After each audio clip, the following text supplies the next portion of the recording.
Welcome to the Does It Comply webinar series. My name's Rebecca Mayer and I'll be your host. To give you a bit of background about myself, I'm a licensed electrician and I've run a contracting business with another Sparky for the last 12 years. Over 75% of electrical contractors, including myself, have come across non-compliant and counterfeit products in the marketplace. This is a really alarming figure, and it's probably due to the increase of business over the internet and overseas. Nika and Voltimum got together with our partners and decided it was time for the industry to act and stop non-compliant products becoming more of a danger to the industry. And the Does It Comply campaign was born. A recent study undertaken by ERAC, who are the Electrical Regulatory Authorities Council, uncovered some really alarming statistics for Australia and New Zealand. Over a 4-year period, there were 67 fatalities resulting from electrical fault, and there were more than 11,000 fires that were also attributed to electrical equipment failure. That's over 16 deaths per year on average resulting from electrical faults, and that's 16 per year too many. In addition, for the potential of loss of life for you, your staff or your customers, there's a possible damage to property, and there's also a significant risk to your business through damaged reputation and costly lawsuits. The trade in counterfeit or any non-compliant products is a crime, and there are victims. This webinar will help ensure that the victim is not you and it's not your customer. This webinar should take about 20 minutes to watch, and it'll be broken down into 3 really easy to follow sections. We'll give you some background on the Electrical Equipment Safety System, or the EESS, which sparked the campaign, some information regarding the liability of you, the contractor, and some hints to help you identify and report non-compliant products. Once you've completed the webinar, you'll be sent a summary and a set of questions to test your understanding of the issue. In addition, you'll be sent the Does It Comply marketing material, and then you'll be able to promote your business as having taken the pledge to the industry in the fight against non-compliant products.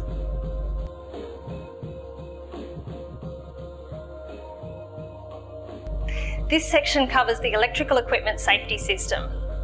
It's a single national compliance scheme designed by ERAC over several years, and it's designed to make life easier for us, the contractors.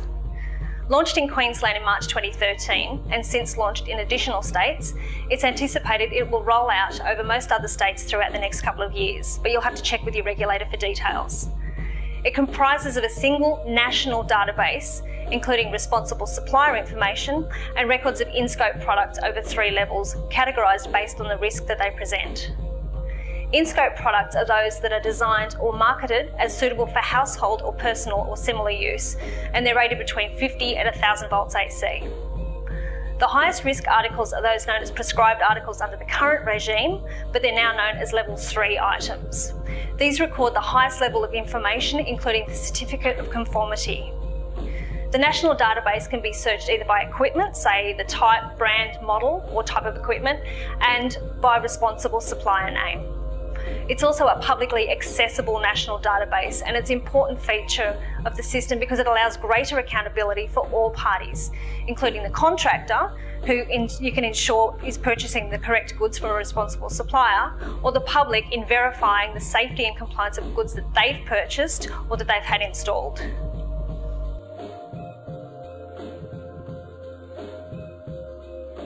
So, who's liable?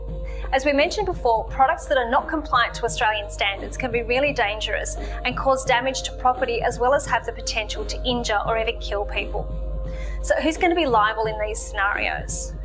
In the case that the product is found to be non-compliant, liability will always fall to the manufacturer or the importer of the product here in Australia. If it can be proven that the contractor knew that the product was non-compliant to Australian standards, then some of the liability will also fall to the contractor as well. If you, the contractor, purchase products from an overseas seller, this is typically from a website like eBay, then you become the importer of the product here in Australia. This means if the product fails and is found to be non-compliant to Australian standards, then you'll be liable for the damage caused as a result of this. In this section, we're only talking about liability resulting from non-compliant products. If the damage is caused as a result of incorrect installation, then the contractor will be liable for this.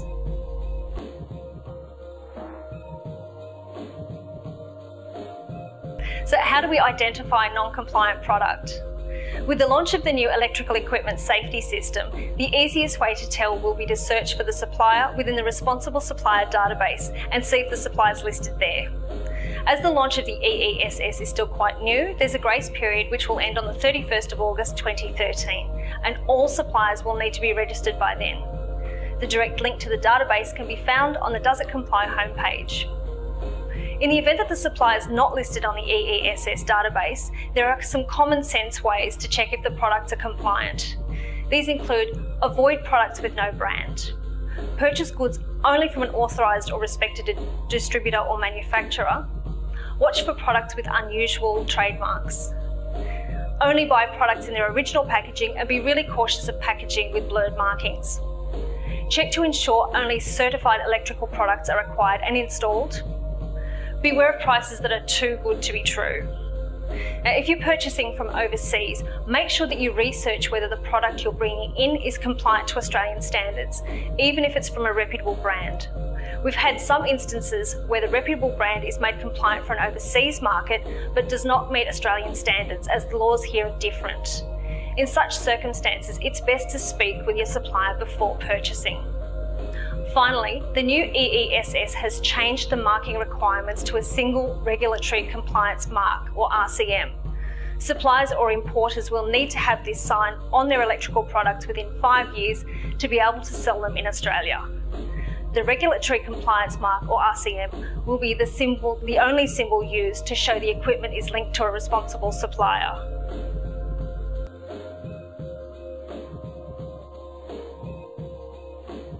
To assist in the identifying of non-compliant products, we've got a few examples that we can highlight. In the case of emergency lighting, the emergency lighting in a building may have been designed based on recessed fittings such as Spitfires, with an emergency classification of D32, which dictates the allowable spacing between adjacent fittings. A contractor replacing a D32 fitting with an alternative fitting with a lesser classification, for example a D25, renders the building non-compliant. In the case of power outlets, this is a real-life example of an outlet that was purchased from an overseas seller, and as you can see, it's really similar to a commonly used Australian brand. It shows that even when it's switched off, that it's still live. The outlet was wired correctly by the installer, but it shows that the outlet was well and truly faulty. This scenario highlights the need to test product in place as part of your verifying of your own work. You shouldn't have to find out this sort of fault, but you will do if you're testing properly. This also emphasises the need to be wary of cheap products that are marked under unknown brands. Do you really want to risk your own reputation? We've got a dedicated document detailing all of these hints and identifying non-compliant products, also available on the Does It Comply website under the Resources tab.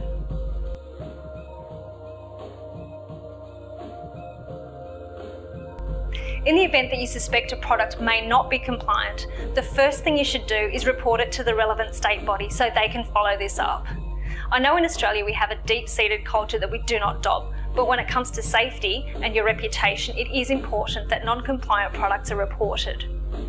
On the Does It Comply website under the What You Should Do tab, we have all the contact details for every state body so you can get it straight from there.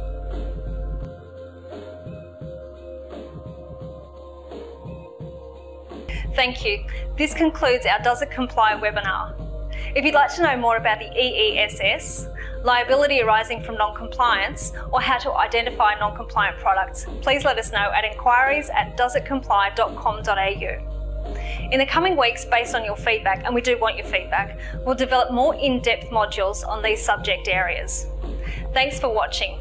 You'll now be given a link to take a short quiz. Remember, if you get 7 or more correct out of 10, you'll receive the Does It Comply Signatory Logo that you'll be able to use on your business and marketing material.